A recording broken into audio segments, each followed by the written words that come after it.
നെല്ല് കൃഷി. പാടത്ത് സ്വർണം വിളയിക്കാം. നെൽകൃഷിയെക്കുറിച്ച് അറിയേണ്ടതെല്ലാം ഇവിടെ പ്രതിപാദിക്കുന്നു. ഈ വീഡിയോ ഇഷ്ടമായാൽ ലൈക്ക് ചെയ്യാനും ഷെയർ ചെയ്യാനും കമൻറ്റ് ബോക്സിൽ അഭിപ്രായം രേഖപ്പെടുത്താനും ശ്രദ്ധിക്കണം. ഈ ചാനൽ സബ്സ്ക്രൈബ് ചെയ്യാൻ ശ്രമിക്കുമല്ലോ. സ്വർണ്ണ നിറം പോലെ ഒരു കാലത്ത് സ്വർണ്ണ പട്ടുപുതച്ച് കിടന്ന വയലേലകളായിരുന്നു കേരളത്തിൻ്റെ ഭൂരിഭാഗം ഭാഗങ്ങളും. ഇന്ന് കൃഷിവകുപ്പ് നെൽകൃഷിക്ക് വലിയ പ്രോത്സാഹനമാണ് ചെയ്യുന്നത്. നെൽകൃഷി തുടങ്ങുന്നതിന് ആദ്യം വേണ്ടത് നിലം ഒരുക്കുക എന്നതാണ്. ട്രാക്ടർ ഉപയോഗിച്ചും മനുഷ്യപ്രയത്നം കൊണ്ടും നിലം ഒരുക്കിയെടുക്കാൻ കഴിയുന്നതാണ്. പച്ചില വളവും ചാണകവും ചാരവും അടിസ്ഥാന വളമായി നൽകുന്നത് നല്ലതാണ്.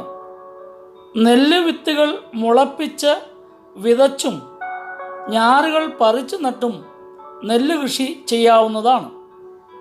നെൽകൃഷി ചെയ്യുന്നതിനാവശ്യമായ വിത്തും കുമ്മായവും ചെറിയ ഒരു ധനസഹായവും കൃഷി വകുപ്പ് നൽകിയേക്കാം.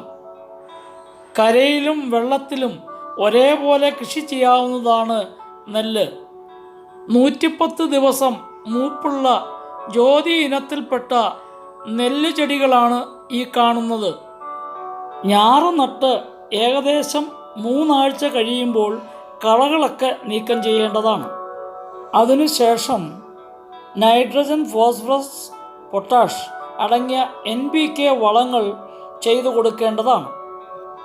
ഏകദേശം 2 മാസം കഴിയുമ്പോൾ ചെനപ്പ് പൊട്ടുന്ന സമയത്ത് വീണ്ടും NPK വളങ്ങൾ കൊടുക്കേണ്ടതാണ്. അവസാനമായി നെല്ല് കുടം വരുന്നതിന് മുമ്പ് കുറച്ച് പൊട്ടാഷ് വളം കൂടി നൽകേണ്ടതാണ്. മണ്ണിൽ പുളിരസമുണ്ടെങ്കിൽ നാം ചേർക്കുന്ന രാസവളം, പ്രത്യേകിച്ച് ഫോസ്ഫറസ് വളങ്ങൾ മുഴുവനായി ചെടിക്ക് കിട്ടിയെന്ന് വരില്ല. ജലോപരിതലത്തിൽ പെട്രോൾ, ഡീസൽ വീണ മാതിരി കിടക്കുന്നത് കണ്ടാൽ മണ്ണിൽ പുളിരസമുണ്ടെന്ന് മനസ്സിലാക്കണം. വെള്ളം വാർന്നു പോകാതെ കെട്ടിക്കിടക്കുന്ന പാടങ്ങളിൽ പുളിരസം കൂടും. ഇങ്ങനെയുള്ള പാടങ്ങളിൽ ആദ്യം തന്നെ കുമ്മായം വിതറിക്കൊടുക്കേണ്ടതാണ്.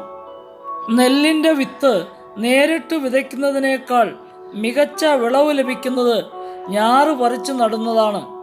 മണ്ണിനങ്ങളുടെ പൊതു സ്വഭാവവും ഫലപുഷ്ടിയും കണക്കിലെടുത്ത് ജൈവവളങ്ങൾ ചേർക്കാതെയുള്ള അമിത രാസവള പ്രയോഗം മണ്ണിന് ദോഷം ചെയ്യും. നെൽക്കതിർ നിരന്ന് പാലുറയ്ക്കുന്നത് വരെയുള്ള ചാഴിയുടെ ആക്രമണം കൂടുതലായിരിക്കും. ദ്രാവക രൂപത്തിലുള്ള ധാരാളം കീടനാശിനികൾ വിപണിയിൽ ലഭ്യമാണ്. അത് വാങ്ങി ഉപയോഗിക്കേണ്ടി വരും.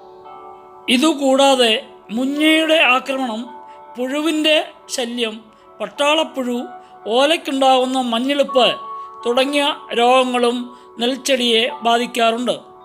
നെൽകൃഷിയിൽ ഉണ്ടാകുന്ന പ്രയാസങ്ങൾ അപ്പോൾ തന്നെ തൊട്ടടുത്തുള്ള കൃഷി ഓഫീസറുമായി ബന്ധപ്പെടേണ്ടതാണ്. അവരുടെ നിർദ്ദേശങ്ങൾക്കനുസരിച്ച് നെൽകൃഷി പരിപാലിച്ചാൽ വയലേലകളിൽ നിന്നും 10 മടങ്ങ് സ്വർണം വിളയിക്കാൻ കഴിയും എന്ന കാര്യത്തിൽ തർക്കമില്ല.